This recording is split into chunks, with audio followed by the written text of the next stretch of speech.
এক সাহাবী বললেন, ইয়া রাসূলুল্লাহ, ইয়া হাবিবাল্লাহ, আমার ঘরে কেউ নাই, শুধু আমি থাকি আর আমার আম্মা থাকে।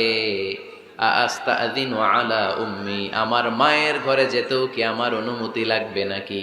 আল্লাহর হাবিব বললেন, তুহিব্বু আন তারাহা উরিয়ানা, তুমি কি চাও নাকি তোমার মাকে তুমি উলঙ্গ দেখবে?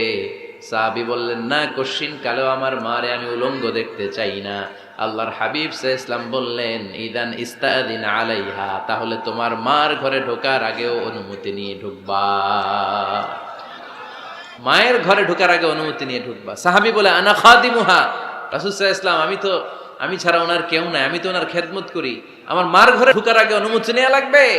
আল্লাহ রাসূল সাল্লাল্লাহু আলাইহি ওয়াসাল্লাম বললেন, হ্যাঁ, তোমার মায়ের ঘরে ঢোকার আগেও অনুমতি নেওয়া লাগবে।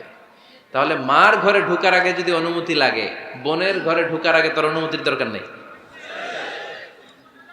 হ্যাঁ? ভাইয়ের ঘরে, ভাবির ঘরে, ভাবির ঘরে ঢুকবেন? হ্যাঁ, অনুমতি নিয়ে ঢুকবেন না? খবরদার, কারো ঘরে ঢোকার আগে অনুমতি নিয়ে ঢুকবো আমরা।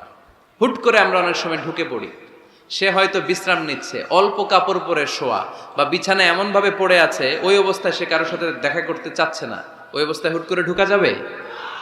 নক করেন, সালাম দেন, নাম বলেন, পারমিশন চান।